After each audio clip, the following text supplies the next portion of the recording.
সাহিত্যের চশমায় আজকের নিবেদন হুমায়ূন আহমেদের লেখা আঙুল কাটা জগলু দ্বিতীয় পর্ব। শুরু হচ্ছে দ্বিতীয় পর্ব। স্লিপিং গাউন এবং পাইপ এ দুটি বস্তু বাংলাদেশ থেকে উঠে গেছে বলে আমার ধারণা। এই দুই বস্তু এখন শুধু সিনেমায় দেখা যায়। নায়িকার বড়লোক বাবারা স্লিপিং গাউন পরে ঠোঁটে পাইপ নিয়ে চিবিয়ে চিবিয়ে ড্রাইভার জাতীয় কারো সঙ্গে কথা বলেন যে তার মেয়ের প্রেমে পড়েছে। তুমি কি জানো আমার বংশগৌরব? তুমি বামুন হয়ে চাঁদে হাত দিতে চাও?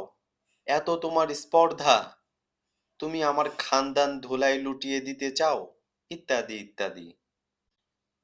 খালু সাহেব খানদানি বংশের একজনের মতোই আমার সঙ্গে কথা বলা শুরু করলেন। কি চাও? আমি বিনীতভাবে বললাম, কিছু চাই না খালু সাহেব। কিছু চাও না, এদিকে বিছানা বালিশ নিয়ে উপস্থিত হয়েছো? বিছানা বালিশ না খালু সাহেব, শুধু একটা সুটকেস। সুটকেসটা নিয়েই বা এসেছো কেন? আমি তো তোমাকে বলেছি এ বাড়ি তোমার জন্যে আউট অফ বাউন্ড এরিয়া, বলেছি না? জি বলেছেন। তুমি আমার ছেলের মাথা সম্পূর্ণ নষ্ট করে দিয়েছো, এটা জানো? আমি জবাব দিলাম না। খালু সাহেবের রাগ বাড়ছে। কারোর রাগ যখন চক্রবৃদ্ধি হারে বাড়তে থাকে তখন চুপ করে থাকলে চক্রবৃদ্ধিটা কেটে যায়। তুমি যেভাবে সুটকেস বগলে নিয়ে ঢুকেছো ঠিক সেইভাবে সুটকেস বগলে নিয়ে চলে যাবে। ডাইনে বামে তাকাবে না। রিক্সা ছেড়ে দিয়েছি যে খালু সাহেব, বাইরে বৃষ্টি, এখন যাই কিভাবে? রোদ বৃষ্টি তোমার জন্যে কোনো ব্যাপার না, তুমি ভিজতে ভিজতে চলে যাবে এবং এখনই তা করবে। This is an order. বাদলের কাছে সুটকেসটা রেখে চলে যাই। সুটকেসে দামি কিছু জিনিস আছে। তোমার সুটকেসে যদি কোহিনূর হীরাও থাকে, আই ডোন্ট কেয়ার। গো, গো। আমি খালু সাহেবের দিকে তাকিয়ে মধুর ভঙ্গিতে বললাম, ঠিক আছে খালু সাহেব, আমি চলে যাচ্ছি। যাবার আগে আপনার সম্পর্কে একটা প্রশংসাসূচক কথা বলে যেতে চাই, যদি অনুমতি দেন। খালু সাহেব বিস্মিত হয়ে বললেন, প্রশংসাসূচক কি কথা? আপনি আমার সঙ্গে অনেকক্ষণ কথা বললেন, রাগারাগিও করলেন, কিন্তু সবই করলেন পাইপ মুখে রেখে। একবারও ঠোঁট থেকে পাইপ পড়ে গেল না। এটা কিভাবে করলেন? ভালো প্র্যাকটিস ছাড়া এটা সম্ভব না। খালু সাহেব মুখ থেকে পাইপ হাতে নিলেন, গলার স্বর এক ধাপ নামালেন, সেই সঙ্গে চোখের দৃষ্টি কিছুটা শানিয়ে নিয়ে বললেন, হিমু, আমি তোমার স্বভাব জানি। তুমি জটিল কথাবার্তার সময় উদ্ভট কিছু কথা বলে বক্তার কনসেন্ট্রেশন নষ্ট করে দাও, তাকে কনফিউজ করো। আমাকে নিয়ে এই খেলাটা খেলবে না। জি আচ্ছা। একজন বাবা যখন দেখে তার অতি বুদ্ধিমান একটি ছেলে কারো পাল্লায় পড়ে ভেজিটেবল হয়ে গেছে, তখন সেই বাবার কেমন লাগে তুমি বুঝবে না। তুমি কি জানো এখন বাদলকে একজন সাইকিয়াট্রিস্ট দেখছে? জানি না তো। প্রফেসর শামসুল আলম, ঢাকা মেডিকেল কলেজের সাইকিয়াট্রি বিভাগের প্রধান, বাদলকে এখন দেখছেন। বাদলের কিছুটা উন্নতিও হয়েছে। এই অবস্থায় আমি চাই না বাদল আবার তোমার পাল্লায় পড়ুক। বাদলের কিছু উন্নতি হয়েছে? অবশ্যই হয়েছে। উনি কি বাদলের মাথা থেকে গানটা বের করতে পেরেছেন? খালু সাহেব বিস্মিত হয়ে বললেন, বাদলের মাথা থেকে গান বের করা মানে কি? তার মাথায় কি গান? জটিল একটা গান তার মাথায় অনেক দিন থেকে ঘুরপাক খাচ্ছে, ক্রমাগত বেজেই যাচ্ছে। আমার ধারণা মূল কালপ্রিট ওই গান। প্রফেসর সাহেব যদি কোনো মতে বড়শি দিয়ে ওই গান বের করে নিয়ে আসতে পারেন তাহলেই কেল্লা ফতে। বাদল ভেজিটেবল অবস্থা থেকে বের হয়ে যেত। খালু সাহেব হতভম্ব গলায় বললেন, গানের কথা তো কিছুই জানি না। আমি বললাম, বৃষ্টিটা এখন মনে হয় একটু কম। খালু সাহেব, আমি তাহলে যাই, রাস্তার মোড় থেকে একটা রিক্সা নিয়ে নেব। দাঁড়াও দাঁড়াও, গানের ব্যাপারটা আগে ফয়সালা করি, তারপর যাবে। গানের ব্যাপারটা তো খালু সাহেব চট করে ফয়সালা করা যাবে না, দেরি হবে, তখন রিক্সা পাওয়া যাবে না। ঝড় বৃষ্টির রাতে এমনিতেই রিক্সা থাকে না। দেরি হলে থেকে যাবে, এসো আমার ঘরে। আমি একটা ইন্টারেস্টিং জিনিস লক্ষ্য করলাম। খালু সাহেব পাইপ মুখ থেকে খুলে হাতে নেয়ার পর থেকে মোটামুটি স্বাভাবিক গলায় কথা বলছেন। কথা বলার ভঙ্গির সঙ্গে পোশাকের সম্পর্ক নিয়ে কোনো গবেষণা হয়েছে কিনা কে জানে। ছোটখাটো একটা গবেষণা হতে পারে। যে চশমা পরে সে চোখে চশমা থাকা অবস্থায় কিভাবে কথা বলে এবং না থাকা অবস্থায় কিভাবে কথা বলে টাইপ গবেষণা। খালু সাহেব, বলো। আমি চট করে সুটকেসটা বাদলের ঘরে রেখে আসি, 1 মিনিট লাগবে। যাও, রেখে আসো, ওর সঙ্গে কথা বলবে না। অবশ্যই কথা বলবো না। বাদল পদ্মাসনের ভঙ্গিতে খাটে বসে আছে, বিশেষ কোনো যোগাসন নিশ্চয়ই। হোম শব্দ করে নিঃশ্বাস নিচ্ছে এবং সুন শব্দ করে ফেলছে। যোগাসনের ব্যাপারগুলো নিঃশব্দে হয় বলে জানতাম, এই প্রথম হোম সুন সিস্টেম দেখলাম। বাদল চোখ মেলে আমাকে দেখেই চোখ বন্ধ করে ফেলল। তার মুখ ভর্তি হাসি। যে যোগ সাধনা করছে তাকে বিরক্ত করা ঠিক না, এবং এমন কিছু করাও ঠিক না যাতে যোগীর সাধনায় বিঘ্ন ঘটে। তারপরেও আমি বললাম, তোর খাটের নিচে একটা সুটকেস রাখলাম। বাদল বলল, রাখো, তুমি যে আসবে এটা আমি জানতাম। কিভাবে? তুমি নিজের ইচ্ছায় আসোনি, আমি তোমাকে টেলিপ্যাথিক মেসেজ পাঠিয়েছি, তুমি সেই মেসেজ পেয়েই চলে এসেছো। আমার কথা কি তোমার বিশ্বাস হচ্ছে? অবশ্যই হচ্ছে। তুই খামাখা আমার সঙ্গে মিথ্যা কথা বলবি কেন? আমার ধারণা তোমার বিশ্বাস হচ্ছে না। তুমি আমার টেবিলের কাছে যাও, দেখো টেবিলে একটা লেখা আছে। কি লেখা সেটা পড়ো। লেখাটা টেবিল ঘড়ি দিয়ে চাপা দেওয়া। তুই ধ্যানের মধ্যে ভ্যার ভ্যার করে কথা বলেই যাচ্ছিস, এতে ধ্যান হবে?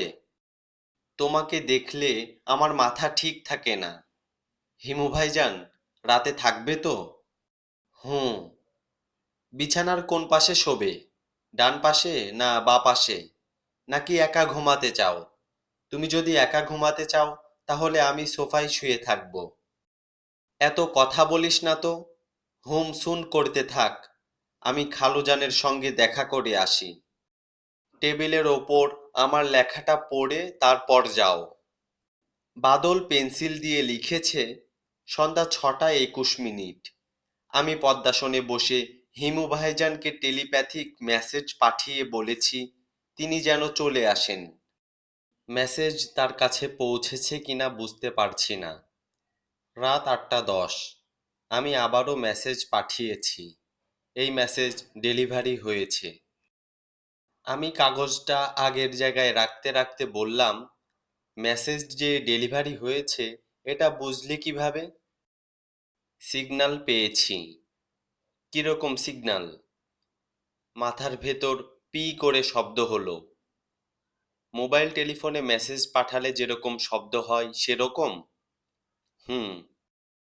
ভালো কথা। গানটার অবস্থা কি? কোন গানটা? তোর মাথায় যেটা বাজে, নেদি লদ না কি যেন? ও আচ্ছা, ওই গান। সেটা তো আছেই, শুধু যখন ধ্যানে বসি তখন থাকে না। এখন নেই? না। ধ্যান করতে থাক, আমি আসছি। খালু সাহেব খাটের পাশে ইজি চেয়ারে আধশোয়া হয়ে আছেন। এখন তার ঠোঁটে পাইপ, হাতে গ্লাস। গ্লাসে যে পদার্থ তা দেখতে পানির মতো হলেও পানি যে না তা বোঝা যাচ্ছে। খালু সাহেব অতি সাবধানে গ্লাসে চুমুক দিচ্ছেন। প্রতিবার চুমুক দেবার সময় তার চেহারায় খানিকটা চোর ভাব চলে আসছে। মেজো খালা বাড়িতে নেই মনে হচ্ছে। এই সুবর্ণ সুযোগ গ্রহণ করে খালু সাহেব বোতল নামিয়ে ফেলেছেন। গ্লাসের বস্তু যত কমতে থাকবে, খালু সাহেবের মেজাজের ততই পরিবর্তন হবে। কোন দিকে হবে সেটা বলা যাচ্ছে না।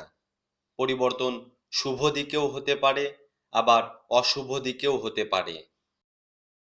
হিমু, জি খালু সাহেব। খাটের উপর আরাম করে বসে বাদলের গানের ব্যাপারটা বলো। পা তুলে আরাম করে বসো। আমি খাটের উপর পা তুলে বসলাম। মনে হচ্ছে খালু সাহেবের আজকের পরিবর্তনটা শুভর দিকে যাবে। গলার স্বর এখনই কেমন যেন মিহি, সময়ের সঙ্গে আরও মিহি হবে। আবেগে চোখে পানিও এসে যেতে পারে। তরল বস্তুর অনেক ক্ষমতা। আমি বললাম, খালু সাহেব, গ্লাসে করে কি খাচ্ছেন? গ্লাসে কি খাচ্ছি সেটা তোমার বিবেচ্য না। বাদলের প্রসঙ্গে বলো। ওর মাথায় কি গান? বিশেষ একটা গান ক্রমাগত তার মাথায় ঘুরপাক খাচ্ছে। ঘুরপাক খাচ্ছে মানে কি? মানে হচ্ছে গানটা তার মাথায় বাজছে। মাথায় গান বাজবে কিভাবে? মাথা কি গ্রামোফোন নাকি?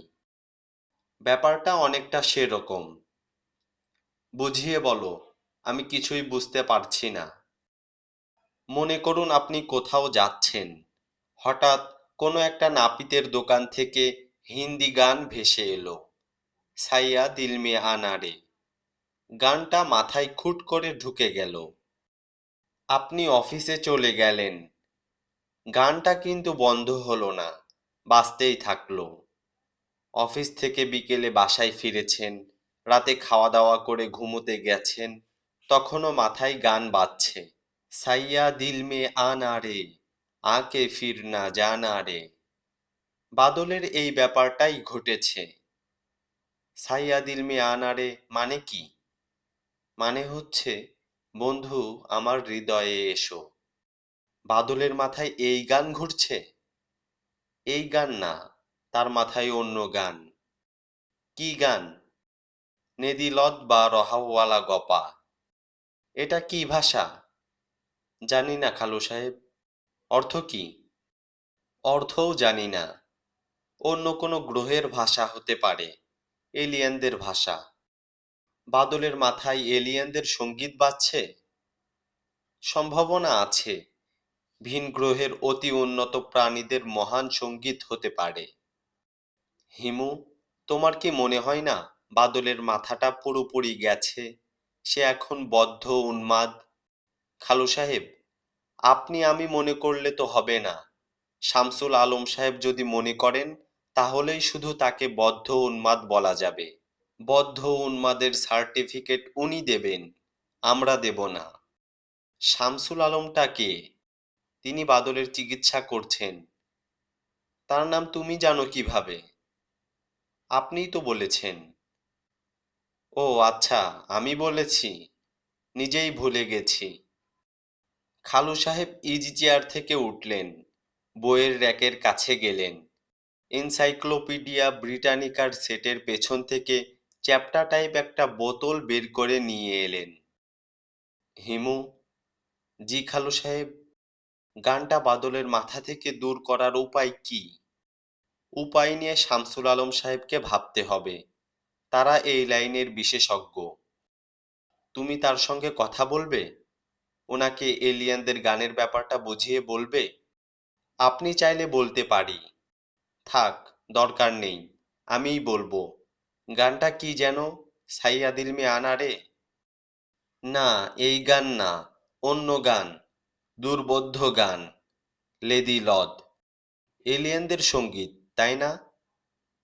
পুরোপুরি নিশ্চিত হতে পারছি না, তবে হতে পারে। খালু সাহেব চ্যাপ্টা বোতলের জিনিস গ্লাস ভর্তি করে নিলেন। তাকে খুবই চিন্তিত লাগছে। মাতালরা চিন্তা করতে ভালোবাসে। খালু সাহেব এখন তার ছেলেকে নিয়ে চিন্তা করে আরাম পাচ্ছে। হিমু, জি খালু সাহেব। রাত কত হয়েছে দেখো তো? প্রায় 12টা। তোমার কি ধারণা রাত বেশি? সাধারণ মানুষের জন্যে অনেক রাত, তবে সাধু সন্ন্যাসী, কিংবা জগলু ভাইয়ের জন্যে রাতের মাত্র শুরু। জগলু ভাইটা কে? আমার পরিচিত একজন নিশি মানব। নিশি মানব মানে? যারা নিশিতে ঘুরে বেড়ান। হঠাৎ করে নিশি মানবের কথা এলো কিভাবে? আলোচনাটা আপনার কথার সূত্র ধরেই এসেছে। শুরুটা হয় আপনি যখন জানতে চান রাত বেশি কিনা। ও আচ্ছা, তোমার কাছে জানতে চাচ্ছিলাম যে এত রাতে শামসুল আলম সাহেবকে টেলিফোন করা ঠিক হবে কিনা। পাগলের ডাক্তারদের মধ্যরাতে টেলিফোন করাই ভালো। তার নাম্বারটা বলো। নাম্বার তো খালু সাহেব আমি জানি না। ভালো সমস্যা হলো তো। এখন কি করা যায়? আমি তো তার নাম্বার জানি না। আপনি চিন্তা করে কোনো সমাধান বের করতে পারেন কিনা দেখুন। জটিল সমস্যাগুলোর সমাধান সাধারণত খুব সহজ হয়। আমি এই ফাঁকে কিছু খেয়ে আসি। তুমি রাতে কিছু খাওনি? জি না। যাও খেয়ে আসো।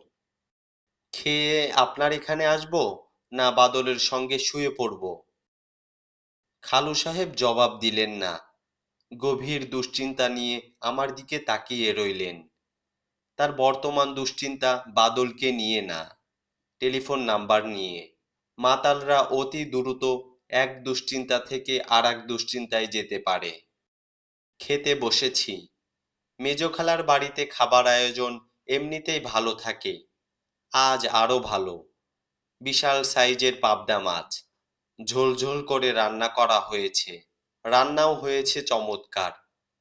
ভুনা গরুর মাংস আছে। ইলিশ মাছের ডিমের একটা ঝোলও আছে।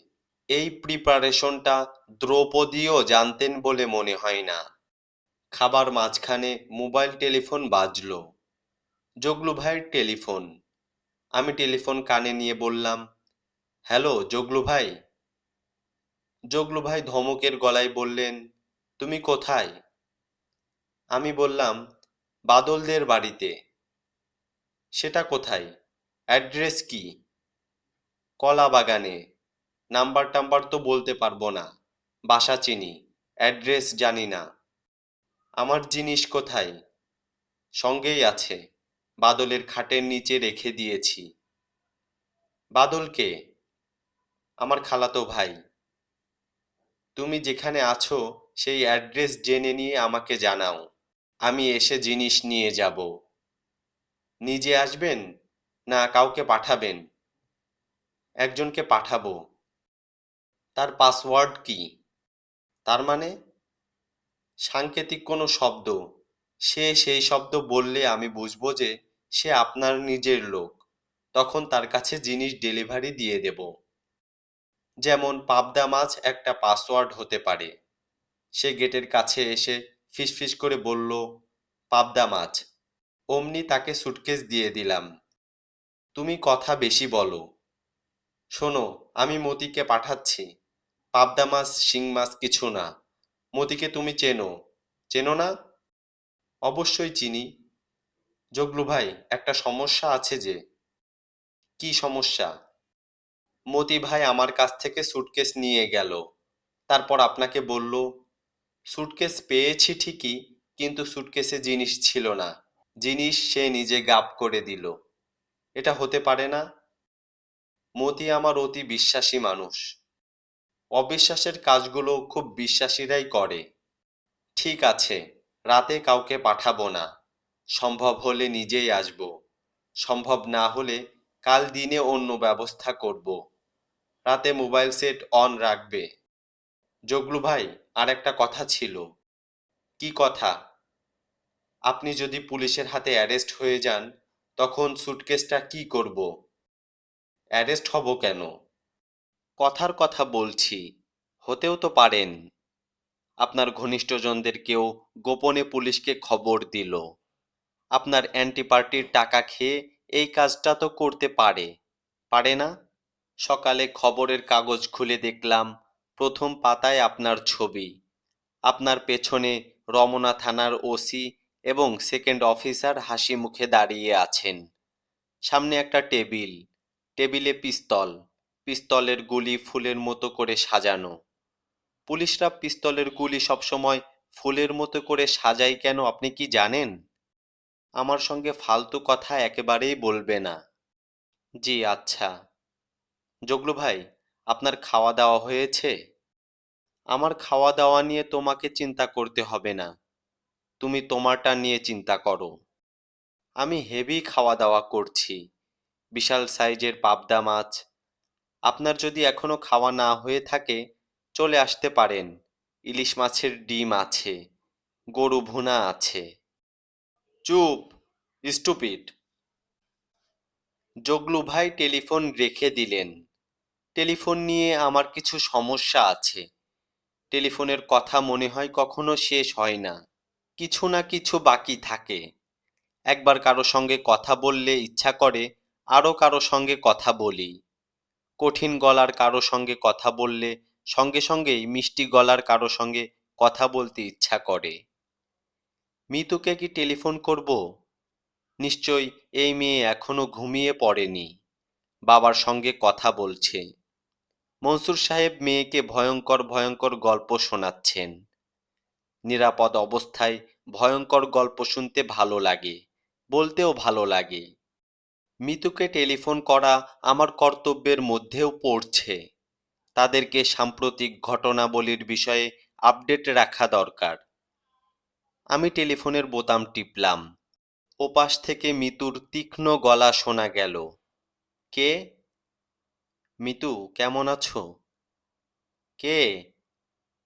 গলা চিনতে পারছো না? আপনি কে? গলা চিনেও কে কে করছো কেন? তুমি অতি বুদ্ধিমতী মেয়ে। তোমার মোবাইল সেটে আমার নাম্বার উঠেছে, আমার গলার স্বরও তোমার পরিচিত। তারপরেও কে কে করেই যাচ্ছ। আপনি চাচ্ছেন কি? মনসুর সাহেব কি ঘুমিয়ে পড়েছেন? বাবাকে আপনার দরকার কেন? মিতু, তুমি প্রশ্নের জবাব প্রশ্ন দিয়ে দিচ্ছ কেন? বোকা মেয়েরা সবসময় প্রশ্নের জবাব প্রশ্ন দিয়ে দেয়। তুমি কি বোকা? আপনি কি চাচ্ছেন পরিষ্কার করে বলুন। আমি তো পরিষ্কার করেই বলছি। তোমার বাবার অবস্থা কি? ডাক্তাররা তাকে কি ঘুমের ওষুধ দিয়েছেন? তিনি ঘুমাচ্ছেন? তোমার বাবা কি আমার প্রসঙ্গে কিছু বলেছেন? আপনার প্রসঙ্গে কি বলবেন? আবারও প্রশ্নের উত্তরে প্রশ্ন। তোমার বাবা কি বলেননি যে তাকে ছাড়িয়ে আনার ব্যাপারে আমার সামান্য ভূমিকা ছিল? আপনার কোনোই ভূমিকা ছিল না। আপনি টাকার বিনিময়ে কাজটা করে এখন মহৎ সাজার চেষ্টা করছেন। টাকাটা কি জায়গা মতো পৌঁছাতে পেরেছেন? এইখানে একটা ছোট্ট সমস্যা হয়েছে। টাকা এখনো পৌঁছাতে পারেনি। আপাতত টাকাটা আমার খালাতো ভাইয়ের খাটের নিচে রাখা আছে। জগলু ভাই বলেছেন রাতে কিংবা সকালে এসে নিয়ে যাবেন। আমি তার কথায় সেরকম ভরসা পাচ্ছি না। আমার ধারণা বেশ কিছুদিন সুটকেসটা আমার কাছে রাখতে হবে। ভালো কথা, সুটকেসটা কিছুদিন কি তোমার কাছে রাখতে পারি? তার মানে? যত্ন করে কোথাও রেখে দিলে পরে কোনো এক সময় জগলু ভাইকে দিয়ে দিলাম। আমার সঙ্গে ফাজলামি করছেন? ফাজলামি করব কেন? সুটকেসটা বাদলের খাটের নিচে রাখা নিরাপদ না। আমি যেখানে থাকি সে ঘরের দরজা লাগানোর ব্যবস্থা নাই। দয়া করে আপনি আর কখনো আমাকে টেলিফোন করবেন না। কেন? আপনি এক ধরনের খেলা খেলার চেষ্টা করছেন। I don't want to be a part to it. আমাকে আর আমার বাবাকে এর মধ্যে জড়াবেন না। জগলু ভাই যেভাবে নিজের কথার মাঝখানেই টেলিফোন কেটে দিয়েছিল, এই মেয়েও তাই করল। তার নিজের কথা পুরোপুরি শেষ না করেই লাইন কেটে দিল। বাদলের যোগব্যায়াম শেষ হয়েছে। সে সোফায় বসে আছে। তার মুখ শুকনা, চোখ বিষণ্ণ। সাধারণ ব্যায়ামের পর মানুষজন শারীরিকভাবে ক্লান্ত হয়। যোগব্যায়ামের পর হয়তো মানসিকভাবে ক্লান্ত হয়। মানুষের মানসিক ক্লান্তি ধরা পড়ে চোখে। আমি বললাম, তোর হুমসুম শেষ? বাদল বলল, হুঁ। ভ্যাবদা মেরে বসে আছিস কেন? সমস্যা কি? গান বাজতে শুরু করেছে। নেদিলদ গান। হুঁ। কি যে যন্ত্রণা! তোমাকে যদি বোঝাতে পারতাম ঘুমের মধ্যেও এই গান হয়। তোমাকে এই জন্যেই পাগলের মতো খুঁজছি। আমি কি করব? গানটা থেকে আমাকে উদ্ধার করো। গানটা মাথা থেকে বের করে দাও। তোর জন্যে খালু সাহেব সাইকিয়াট্রিস্টের ব্যবস্থা করছেন। সাইকিয়াট্রিস্ট গান বের করে দেবেন। সাইকিয়াট্রিস্টদের হাতে নানান কায়দা কানুন আছে। তাদের চেয়ে অনেক বেশি কায়দা কানুন তোমার হাতে আছে। তুমি ইচ্ছে করলেই আমাকে উদ্ধার করতে পারো। তোকে উদ্ধার করলে লাভ কি? কোনো লাভ নেই। না, তোকে এক জায়গা থেকে উদ্ধার করলে আর এক জায়গায় পড়বি। তখন তুমি আবারও উদ্ধার করবে। ধারাবাহিক পতন এবং ধারাবাহিক উত্থান। হুম। তোর গানটা কি আরেকবার বল তো। নেদি লদ বা রহাওয়ালা গপা। শেষ শব্দ গপা। হ্যাঁ, গপা। শুধু গপা না হয়ে গপা গপ হলে ভালো হতো। ভাইজান প্লিজ হেল্প মি। এই গানের জন্যে আরাম করে আমি ঘুমাতে পর্যন্ত পারি না। তোর গানের অর্থ বের করে ফেললেই গানটা মাথা থেকে দূর হবে বলে আমার ধারণা। তবে দূর হলেও লাভ হবে না। আবার অন্য কোনো গান তোর মাথায় ঢুকে পড়বে। যখন ঢুকবে তখন দেখা যাবে। আপাতত এটা দূর করো। তোর মাথায় একটা গানের প্রথম লাইন উল্টা করে বাজছে। লাইনটা হলো পাগলা হাওয়ার বাদল দিনে। মিলিয়ে দেখ। বাদল বেশ কিছুক্ষণ চুপচাপ বসে থাকলো। তারপর ঘোর লাগা গলায় বলল, আরে তাই তো। এটা তুমি কখন বের করলে? এখন? না, যেদিন বলেছিস সেদিনই বের করেছি। এতদিন বলনি কেন? দরকার কি? হিমু ভাইজান, তুমি অদ্ভুত একজন মানুষ। শুধু অদ্ভুত না, অতি অতি অদ্ভুত। আমরা সবাই অতি অতি অদ্ভুত। তুই নিজেও অতি অতি অদ্ভুত। আবার জগলু ভাইজানও অতি অতি অদ্ভুত। জগলু ভাইজান কে? তুই চিনবি না। আছে একজন নিশি মানব। মাথা থেকে গানটা গেছে। হুঁ। ঘুমিয়ে পড়। আজ খুবই আরামের একটা ঘুম হবে ভাইজান। বাদল সোফায় গুটিসুটি মেরে শুয়ে পড়ল এবং প্রায় সঙ্গে সঙ্গেই ঘুমিয়ে পড়ল। ঘুমন্ত বাদলকে দেখতে ভালো লাগছে। পৃথিবীর সব ঘুমন্ত মানুষ একরকম। একজন ঘুমন্ত মানুষের সঙ্গে আর একজন ঘুমন্ত মানুষের কোনো প্রভেদ নেই। জাগ্রত মানুষই শুধু একজন আরেকজনের থেকে আলাদা হয়ে যায়। মোবাইল টেলিফোনের রিং বাজছে। জগলু ভাই টেলিফোন করেছেন। তিনি ঘুমিয়ে থাকলে তার সঙ্গে বাদলের কোনো প্রভেদ থাকতো না। জেগে আছেন বলেই তিনি এখন আলাদা। জগলু ভাই, সালাম আলাইকুম। জিনিস কি ঠিকঠাক আছে? জিনিসের চিন্তায় আপনার কি ঘুম হচ্ছে না? যা জিজ্ঞেস করেছি তার জবাব দাও। জিনিস ঠিকঠাক আছে। ওই যে সুটকেসটা দেখা যায়, ডালা খুলে দেখব? দরকার নাই, কাল সকালে তোমার সামনে ডালা খুলবো। জগলু ভাই, আপনি এখন আছেন কোথায়? তা দিয়ে তোমার দরকার কি? ঝুম বৃষ্টি পড়ছে তো, এই সময় পুত্রের পাশে শুয়ে থাকার আলাদা আনন্দ। বজ্রপাতের সময় বাচ্চারা ভয় পায়, তখন হাত বাড়িয়ে বাবা মাকে ছুঁয়ে দেখতে চায়। আপনার ছেলে নিশ্চয়ই অনেক দিন আপনাকে ছুঁয়ে দেখে না। আমার ছেলে আছে তুমি জানো কিভাবে? অনুমান করে বলছি জগলু ভাই, আমি কিছুই জানি না। আপনার যে বয়স, এই বয়স পর্যন্ত আপনি চিরকুমার থাকবেন তা হয় না। বিয়ে করলে ছেলে মেয়ে হবার কথা। জগলু ভাই, আপনার কি একটাই ছেলে? হ্যাঁ। যদি একটাই ছেলে হয় তাহলে অবশ্যই তার নাম বাবু। এক ছেলে হলে তার নাম বাবু হবে কেন? হবেই যে এমন কোনো কথা নেই, তবে বেশিরভাগ সময় হয়। অতিরিক্ত আদর করে সারাক্ষণ বাবা বাবা ডাকা হয়, সেই বাবা থেকে বাবু। হিমু। জি ভাইজান। আমার সঙ্গে চালাকি করবে না, আমি জানে শেষ করে দেব। জি আচ্ছা। আমার ছেলের নাম বাবু, তুমি কোত্থেকে জেনেছো? অনুমান করেছি। আবার চালাকি? আমার সঙ্গে চালাকি? আমার ছেলের নাম কি তোমাকে মতি বলেছে? জি না। তোমাকে যে মোবাইল টেলিফোন দেয়া হয়েছে সেখানে কি তার নাম এন্ট্রি করা আছে? থাকার কথা না, তারপরেও কি আছে? জানি না জগলু ভাই। দেখো, এক্ষুনি চেক করে দেখো। কিভাবে চেক করতে হয় এটাও তো জানি না। আমি শুধু মোবাইল অন অফ করতে জানি।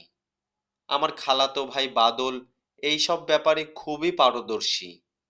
তবে সে এখন ঘুমোচ্ছে। তাকে ডেকে তোলো। সে খুবই আরাম করে ঘুমোচ্ছে, তাকে ডেকে তোলা যাবে না। আমি তাকে ডেকে তুলতে বলছি, তুমি তোলো। আচ্ছা জগলু ভাই, শুনুন। মনে করুন আপনার ছেলে অসুস্থ, অনেক দিন সে আরাম করে ঘুমায় না। একবার দেখা গেল অসুখ কমেছে, সে আরাম করে ঘুমুচ্ছে, তখন কি আপনি তাকে ঘুম থেকে তুলবেন? আমার ছেলে যে অসুস্থ এটা তুমি জানো কিভাবে? জগলু ভাই, আমি কথার কথা বলেছি। অবশ্যই কথার কথা না। তুমি যা বলেছো জেনে শুনেই বলেছো। এই সব তথ্য তুমি কোথায় পেয়েছো তোমাকে বলতে হবে, এক্ষুনি বলতে হবে। জগলু ভাই হয়তো আরো অনেক কিছু বলতো, হুট করে লাইন কেটে গেল। আমি টেলিফোন সেট মাথার কাছে রেখে ঘুমিয়ে পড়লাম। বাকি রাতে জগলু ভাই আর টেলিফোন করলেন না। আমি আর বাদল সকাল 10টা পর্যন্ত ঘুমালাম। ঘুমের মধ্যে বাদল কোনো স্বপ্ন দেখল কিনা আমি জানি না, তবে আমি নিজে দীর্ঘ স্বপ্ন দেখলাম। স্বপ্নে আমার বাবা আমার পাশে দাঁড়িয়ে আছেন। তিনি কিছুক্ষণ পর পর আমার মাথা একটা চৌবাচ্চায় ডোবাচ্ছেন। চৌবাচ্চার পানি নাক মুখ দিয়ে ঢুকছে, ফুসফুস ফেটে যাবার মতো হচ্ছে। এর মধ্যেও তিনি অতি মধুর গলায় আমার সঙ্গে কথা বলছেন। আমার মাথা পানিতে ডোবানো, এই অবস্থায়ও আমি বাবার কথার জবাব দিতে পারছি। স্বপ্নে সবই সম্ভব। বাবা বললেন, হিমালয় বাবা, কষ্ট হচ্ছে?